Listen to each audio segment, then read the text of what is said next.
চব্বিশের জুলাই অভ্যুত্থানে ঢাকার রাজপথ, শুধু ঢাকা বলছি কেন, সারা বাংলাদেশের রাজপথে খুব পরিচিত স্লোগান ছিল, ভারত যাদের মামার বাড়ি, বাংলা ছাড়ো তাড়াতাড়ি। বলা বাহুল্য, বাংলাদেশের আওয়ামী লীগ আর তার সঙ্গী সমর্থক নেতা কর্মী এদের উদ্দেশ্যে দেয়া হতো এই স্লোগান, যার নিহিত অর্থ ছিল ভারতের কাছে বাংলাদেশের স্বার্থ বিক্রি করে দিয়েছেন শেখ হাসিনা, সুতরাং তার এবং বাংলাদেশের তার যারা সমর্থক তাদের থাকা আর চলবে না। কিন্তু মামার বাড়ি বলা কেন? কেন বাপের বাড়ি, শ্বশুর বাড়ি, চাচার বাড়ি, খালার বাড়ি নয়? তার কারণ সেও বাংলায় বহু ব্যবহৃত এক পুরনো ছড়া। কে লিখেছেন জানি না, আমিও ছেলেবেলায় শুনেছি, আপনারাও শুনেছেন নিশ্চয়ই। ছড়াটা হলো, তাই তাই তাই মামার বাড়ি যাই, মামার বাড়ি ভারী মজা কিলচর নাই। অর্থাৎ মামার বাড়ি হলো ভারী মজার বাড়ি, বড় আনন্দের জায়গা। আসলে মামার সঙ্গে সম্পর্কটাই বড় স্নেহ, মায়া, মমতার। সেজন্যই তো চাঁদকে আমরা আর কারোর নামে ডাকি না, মামা বলি, কাকা জ্যাঠা কিছু বলি না, তাই না? কিন্তু সব মামা আদরের হয় না, আবার সব মামার কাছে, সব ভাগ্নের কাছে মামাও আদরের হয় না।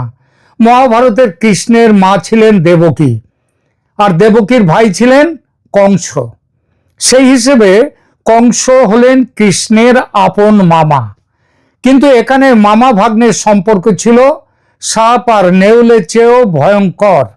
আর কৃষ্ণের কাছে তার মামার বাড়ি আদৌ মজার বাড়ি ছিল না। এই প্রতিবেদন তাদের কথা মাথায় রেখে তৈরি করেছি যারা ভারতকে কৃষ্ণের মামার বাড়ির মতো দেখেন, মানে যারা ভারতকে কংস মামার বাড়ি হিসেবে দেখেন, তাদের জন্য। তারা ভারতের নাম শুনলে জ্বলে ওঠেন, ভারতকে শোষণবাদী হিসেবে গাল পাড়েন অহরহ। সেই ভাগ্নেদের উদ্দেশ্যে তাদের কথা মাথায় রেখে তৈরি এই ভিডিও। দেখব ভারত কি সত্যিই কংস মামা, নাকি এটা ভুল ভাবনা। নমস্কার, ক্যালকাটা ডায়ালগস থেকে খবরের অন্তরালের খবর নিয়ে মনোজ দাস।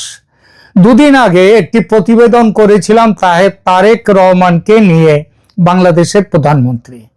তার ওপর বিশ্বাস রেখে তাকে দেশে ফেরাতে, ভোটে জিতিয়ে ক্ষমতায় আনতে ভারত ইঞ্জিনিয়ারিং করেছে, এ কথা বাংলাদেশে বহুল প্রচারিত। কেন, যদি সত্যি এই কথা হয়, আর সত্যি হওয়ার কথা তো আমরাও শুনতে পাচ্ছি চারদিকেই, সুতরাং যদি সত্যি হয় তাহলে কেন ভারত এই ঝুঁকি নিয়েছিল, সেই কারণটাও বলেছিলাম এই গত পরশুর ভিডিওতে। কারণটা আর কিছুই নয়, বাংলাদেশে সুস্থ গণতন্ত্র, ইনক্লুসিভ গণতন্ত্র ফিরুক, ধর্মীয় মৌলবাদ আর সন্ত্রাসবাদ দূর হোক, এটাই চেয়েছিল ভারত। কিন্তু ভারতের সেই প্রত্যাশা ক্রমশ দূরে সরে যাচ্ছে, কারণ এই সরকারে আমেরিকার চাপে হোক বা অন্য যে কোনো কারণেই হোক, সে কারণগুলো বলেছিলাম গত পরশুর ভিডিওতে। বিএনপি সরকারে জামাতকে নেয়ার এবং জামাতের সঙ্গী যারা আছে তাদেরকে নেয়ার একটা কথা চলছে, এটা ছিল একটা। দ্বিতীয় ছিল যে বাংলাদেশে ইনক্লুসিভ গণতন্ত্রের নামে ভারত ইঞ্জিনিয়ারিং করেছিল নির্বাচনে, সেই প্রত্যাশা যেন ক্রমশ দূরে সরে যাচ্ছে, এটাই ছিল আমার আলোচনা পরশুদিনের। বেশিরভাগ দর্শক আমার সঙ্গে সহমত হয়েছেন, ভারতের ভূমিকার প্রশংসা করেছেন। এমন কথাও অনেকে বলেছেন যে ভারত এই উদ্যোগ না নিলে ইউনূসের চরম অপশাসন শেষ হতো না, ঘাড়ে চেপে বসে থাকতো সেই সিন্দবাদের গল্প আছে না, সিন্দবাদের ঘাড়ে বসেছিল, চেপে বসেছিল যেমন সেই বুড়ো, তেমনি বুড়ো ইউনূসও চেপে বসে থাকতো বাংলাদেশের ঘাড়ে। কিন্তু যথারীতি কিছু দর্শক উল্টো কথা বলেছেন। তাদের বক্তব্য, বাংলাদেশে এই সুযোগে বাংলাদেশকে নিজেদের গোলাম করতে চেয়েছিল ভারত। তারেক রহমান সেটা রুখে দিয়েছেন, বুঝিয়ে দিয়েছেন তারেক নন শেখ হাসিনা, আর বিএনপিও নয় আওয়ামী লীগ। সুতরাং তাদের বক্তব্য বেশ হয়েছে। অর্থাৎ ভারতকে বাংলাদেশের এই ভাগ্নের দল যাদের কথা বলছি, তারা এই ভাগ্নের দল ভারতকে দেখে কংস মামার বাড়ি হিসেবে দেয়। কিন্তু সত্যি কি তাই? ভারত কি বাংলাদেশকে গোলাম করতে চেয়েছে কিংবা গোলাম করে রেখেছিল শেখ হাসিনার আমলে? তথ্য কি বলে আসুন দেখি। প্রথমে বলি, পৃথিবীর মানচিত্রে বাংলাদেশ নামক কোনো দেশ আজ থাকতো না যদি না ভারত সেদিন স্বাধীনতার লড়াইতে পাশে থাকতো।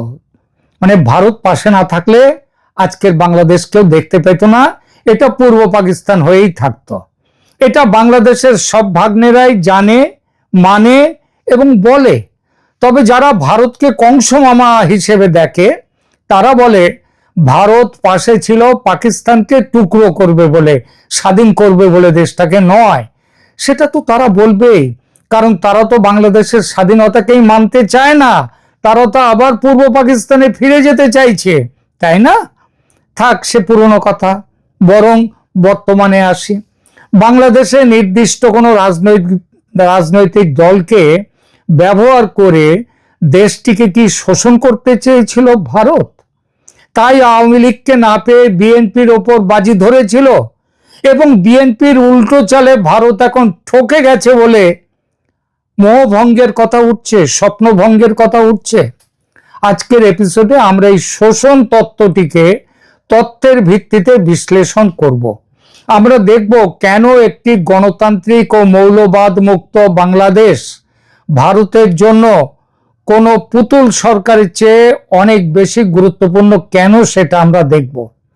ভারত কি আসলেই কোনো দলকে শোষণ করার জন্য ব্যবহার করতে চেয়েছে বিএনপিকে, নাকি এটা দুদেশেরই টিকে থাকার লড়াই? চলুন গভীরে যাওয়া যাক। প্রথমেই একটা কথা পরিষ্কার হওয়া দরকার, আন্তর্জাতিক রাজনীতিতে বন্ধুত্ব বা শত্রুতা বলে কিছু হয় না। সব সম্পর্কই টিকে থাকে, তৈরি হয় কেবল স্বার্থের দিকে তাকিয়ে। বাংলাদেশের একদল মানুষ মনে করেন ভারত তাদের প্রাকৃতিক সম্পদ বা বাজার শোষণ করছে। কি প্রাকৃতিক সম্পদ আছে বাংলাদেশের যেটা ভারত শোষণ করতে যাচ্ছে? হ্যাঁ, বাংলাদেশের অবস্থান যেহেতু ভারতের পেটের মধ্যে এবং তার সব পাশেই, শুধু বঙ্গোপসাগরের দিকটা ছাড়া বাকি সব দিকেই প্রায় ভারত। সুতরাং ভারতের এই প্রান্ত থেকে সেই প্রান্তে যেতে গেলে বাংলাদেশের উপর দিয়ে যদি যাওয়া যায়, তাহলে সেটা সুবিধের একটা আসে, সেই ব্যাপারটা। আর বাজার শোষণ, ডেটা বা তথ্য কি বলছে? ভারত একটি $3.5 ট্রিলিয়ন অর্থনীতি। বাংলাদেশের মতো একটি ক্রমবর্ধমান অর্থনীতির দেশ যদি অস্থিতিশীল হয়, তবে ভারতের সবচেয়ে বড় ক্ষতি, সেই ক্ষতিটা হয় তার উত্তর পূর্বাঞ্চলে। ভারতের কাছে সেভেন সিস্টার্স বা উত্তর পূর্ব ভারতের নিরাপত্তা বজায় রাখাটা কোনো শোষণের বিষয় নয়, এটা ভারতের জাতীয় অখণ্ডতার প্রশ্ন। আর বাংলাদেশের কোনো সরকার যদি মৌলবাদকে প্রশ্রয় দেয়, তবে ভারতের উত্তর পূর্বাঞ্চলে বিচ্ছিন্নতাবাদ মাথাচাড়া দিয়ে ওঠে। এর আগে আমরা দেখেছি উলফা বা অন্যান্য বিচ্ছিন্নতাবাদী গোষ্ঠী কিভাবে বাংলাদেশের মাটি ব্যবহার করেছে। 2004 সালে 10 ট্রাক অস্ত্র বিচ্ছিন্নতাবাদীদের জন্য পাচারের চেষ্টার উদাহরণ সেটা তো সামনেই আছে। সুতরাং ভারত বাংলাদেশে কোনো দলকে ব্যবহার করতে চায় না। ভারত চায় এমন একটি ব্যবস্থা বাংলাদেশে থাকুক যা তার নিজের সীমানাকেও যেমন শান্ত রাখবে, আর শান্তি থাকলে বাণিজ্য হয়, আর বাণিজ্য থাকলে দুই দেশেরই উন্নতি হয়। হ্যাঁ, দুই দেশেরই উন্নতি, শুধু ভারতের একার উন্নতি নয়।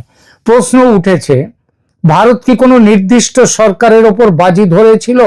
বাস্তবতা হলো ভারত চায় বাংলাদেশে একটি সুস্থ গণতন্ত্র বজায় থাকুক। কেন?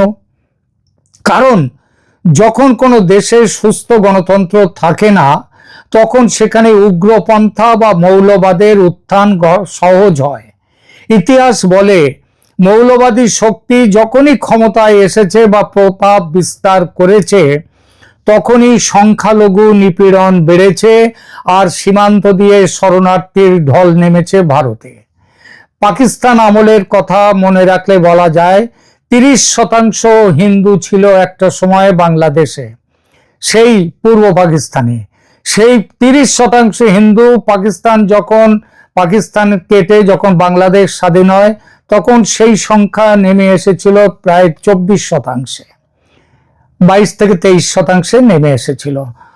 আর সেই গত প্রায় 54 বছরে সেই সংখ্যাটা কোথায় নেমে এসেছে এখন 8%-এরও নিচে। সুতরাং ইতিহাস বলে মৌলবাদী শক্তি যখনই ক্ষমতায় এসেছে বা প্রভাব বিস্তার করেছে, তখনই সংখ্যালঘু নিপীড়ন বেড়েছে আর সীমান্ত দিয়ে শরণার্থীর ঢল নেমেছে ভারতে। এটি ভারতের পশ্চিমবঙ্গ, ত্রিপুরা বা আসামের জনতাত্ত্বিক কাঠামো ও নিরাপত্তার জন্য বড় হুমকি। উল্টো দিকে বাংলাদেশের তুলনায় কেন বলবো, অনেকটাই ভারত শান্ত ছিল, শান্ত রয়েছে। সংখ্যালঘুর স্বার্থ, মুসলমানদের স্বার্থ এখানে সুরক্ষিত, তার জন্য এখানে মুসলমানদের সংখ্যা ক্রমশ বেড়েছে।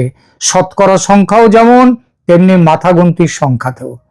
ভারত কেন চায় মৌলবাদ বন্ধ হোক? কারণ মৌলবাদ মানেই হলো আধুনিক চিন্তা ও বাণিজ্যের বিরোধিতা।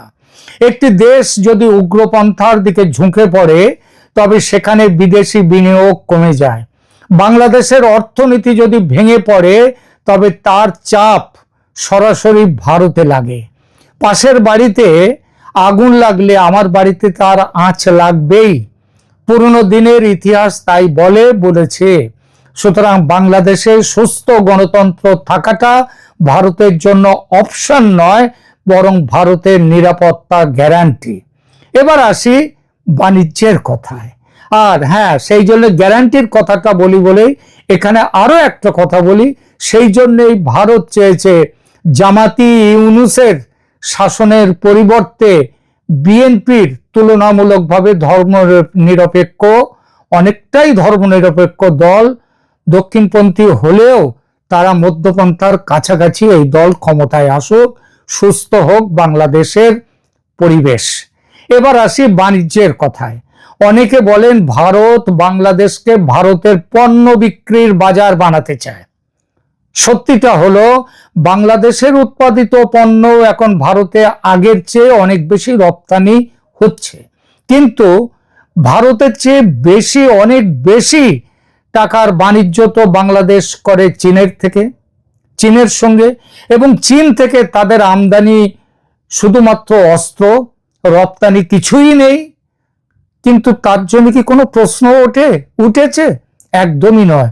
তার কারণ বাংলাদেশে কিন্তু ভারতের বেলায় প্রশ্ন ওঠে, অথচ ভারতে রপ্তানি করার মতো তাদের যে সামগ্রীগুলো আছে বাংলাদেশের, সেগুলোই তো ভারতে তারা রপ্তানি করে এবং আগের চেয়ে বাড়ছেও। সেটা নতুন করে আরো কিছু তৈরি হলে এই রপ্তানি আরো বাড়বে। সহজ কথা। ভারতের ট্রানজিট বা ট্রান্সশিপমেন্ট সুবিধা আপাতত বন্ধ, কিন্তু জানি না এই সময়ের মধ্যে খুব তাড়াতাড়ি খুলবার সম্ভাবনা ছিল, সে কথা শুনেছি। এই সুবিধা ব্যবহার করে বাংলাদেশ শেখ হাসিনার আমলে এবং তার পরবর্তী ইউনূসের আমলেরও প্রথম দিকে কি পেয়েছে, হিসাবটা একটু খতিয়ে দেখবেন যারা এই প্রশ্ন তোলেন। চট্টগ্রাম ও মোংলা বন্দর ব্যবহারের ফি হিসেবে ভারত থেকে বাংলাদেশ কোটি কোটি টাকা আয় করেছে, এখনো করছে। ভারতের উত্তর পূর্বাঞ্চলে পণ্য পাঠাতে হলে বাংলাদেশের রাস্তা ব্যবহার করতে হয়। এতে বাংলাদেশের পরিবহন খাত ও অবকাঠামো উন্নত হচ্ছে, সেখানেও তাদের অর্থাগম হচ্ছে। আরেকটি বড় ইস্যু হলো জ্বালানি ও বিদ্যুৎ। ভারত থেকে বর্তমানে বাংলাদেশে বিশাল পরিমাণ বিদ্যুৎ সেখানে রপ্তানি হচ্ছে, ভারত থেকে আমদানি করছে বাংলাদেশ। ভারতের ফ্রেন্ডশিপ পাইপলাইনের মধ্যে সেখানে একটা কথা আছে, আদানির বিদ্যুৎ কেন্দ্রের দাম বেশি বলে কথা উঠেছে অনেক, যদিও বন্ধ করার সাহস হয়নি। কিন্তু আসাম থেকে, ত্রিপুরা থেকে যে সমস্ত বিদ্যুৎ বাংলাদেশে যাচ্ছে, সেগুলো কিন্তু সাবসিডাইজড রেটে, তার কথা কিন্তু কেউ বলে না। ভারতের ফ্রেন্ডশিপ পাইপলাইনের মাধ্যমে ডিজেল আসছে। এই সরবরাহ যদি বন্ধ হয়ে যায় তবে বাংলাদেশের কি হবে অবস্থাটা কেউ ভেবেছেন? কৃষি ও শিল্প উৎপাদন থমকে যাবে, যান চলাচল বন্ধ হয়ে যাবে।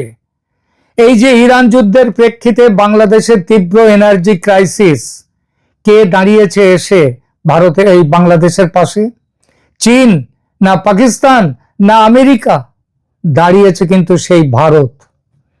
তারেক রহমান সরকারের অনুরোধে 5,000 মেট্রিক টন তেল ইতিমধ্যেই পাঠিয়েছে ভারত, আরও 45,000 মেট্রিক টন যাওয়ার পথে। মনে রাখবেন, ভারত নিজেও তেল সংকটে ভুগছে, কিন্তু তা সত্ত্বেও এভাবে বাংলাদেশের পাশে দাঁড়াচ্ছে ভারত।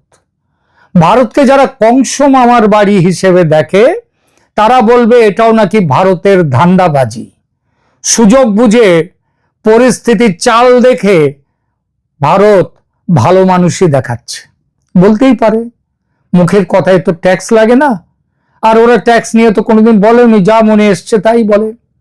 আসি ভারতীয় পণ্যের বাংলাদেশের রপ্তানি নিয়ে। এটাও কি শোষণ, নাকি এটা একটা শক্তিশালী সাপ্লাই চেইন? ভারতের লাভ হলো তার পণ্য বিক্রি হচ্ছে, কিন্তু বাংলাদেশের কি কোনো লাভ নেই? বাংলাদেশের সবচেয়ে বড় লাভ হলো সস্তায় পণ্য পাচ্ছে। এই একই পণ্য অন্য দেশ থেকে নিয়ে আসতে সময় খরচ সব বেশি লাগতো, সময় লাগতো বেশি, খরচ পড়তো বেশি, সবকিছু।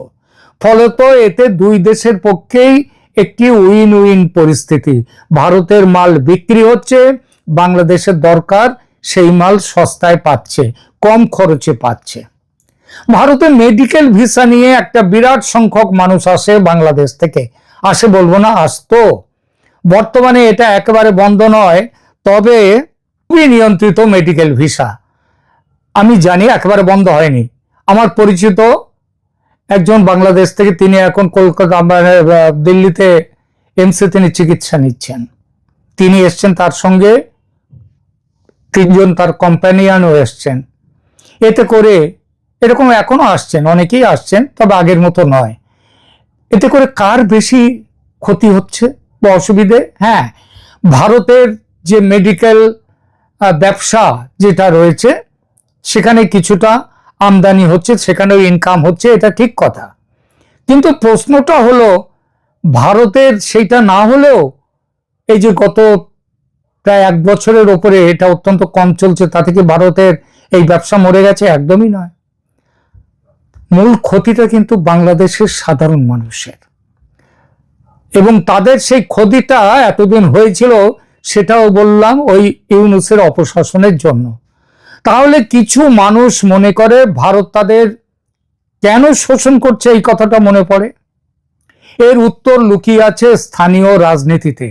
অনেক সময় ব্যর্থতা ঢাকার জন্য ভারত বিরোধিতাকে অস্ত্র হিসেবে ব্যবহার করা হয় তাদের নিজেদের রাজনৈতিক স্বার্থে।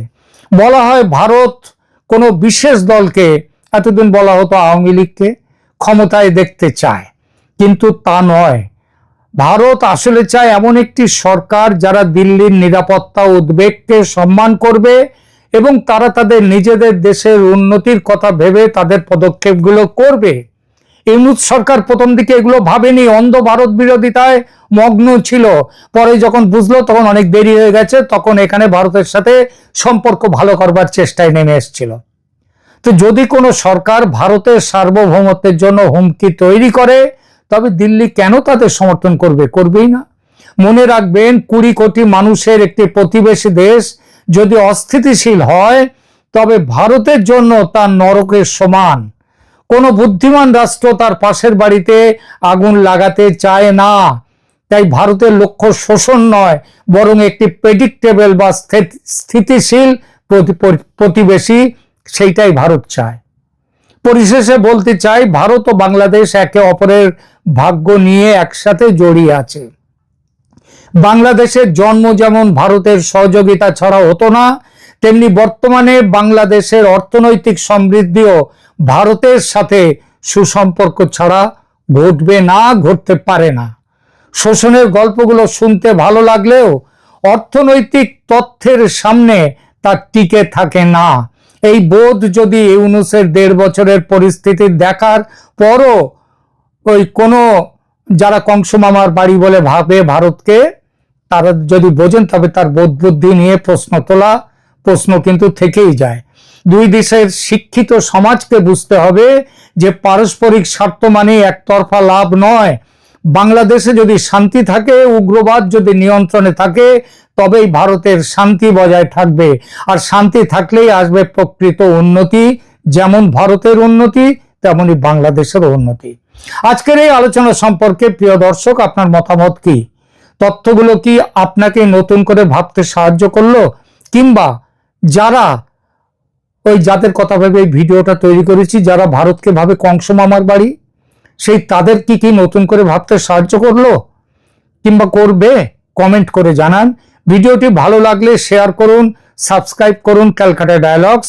দেখা হবে পরের পর্বে। নমস্কার।